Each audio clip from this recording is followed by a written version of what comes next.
Cerchiamo finale.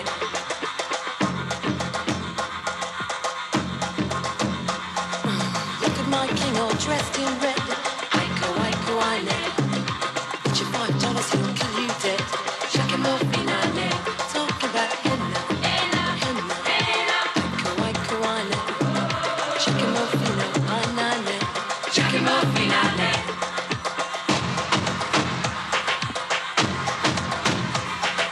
My flag boy and your flag boy sitting by the fire.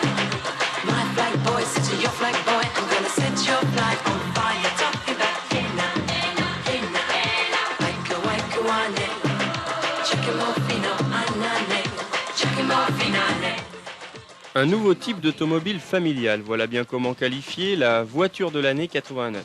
La Fiat Tipo occupe en effet une place de choix dans la catégorie des moins de 4 mètres.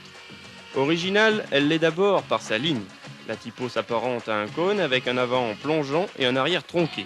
L'agressivité de la silhouette est accentuée par des roues placées très près des extrémités, une jupe arrière et une troisième glace latérale peu commune. Assurément, il fallait bien être latin pour oser la Tipo. Présentée uniquement en 5 portes, la belle italienne affirme d'emblée sa fonction familiale avec une habitabilité étonnante. Les passagers de la Tipo peuvent étendre leurs jambes, écarter les coudes et même conserver un chapeau sur la tête. Pour les bagages, le coffre reste digne de ce nom, d'autant que l'on peut abattre une partie de la banquette arrière. Le confort pour les passagers et la qualité des matériaux utilisés sont très satisfaisants.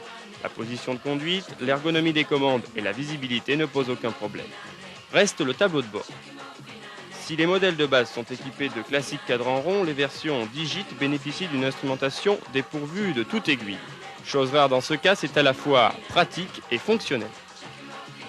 Côté comportement, la voiture est parfaitement docile et répond bien à toutes les sollicitations, d'autant que la boîte de vitesse est particulièrement précise. Fiat a réussi pour la première fois un très heureux compromis entre le confort et la tenue de route. Dommage par contre que lorsqu'on essaie de jouer un peu avec la limite d'adhérence, la direction fait montre d'une certaine lourdeur et la suspension a tendance au sautillement. Pour le freinage, rien à redire, il est largement à la hauteur des performances de la voiture. Disponible en 5 versions, de 63 700 francs à 93 300 francs, la Tipo s'avère particulièrement attractive lorsqu'elle est dotée du 1900 cm3 turbo diesel. Il s'agit là du modèle le plus performant, capable d'atteindre 176 km/h chrono.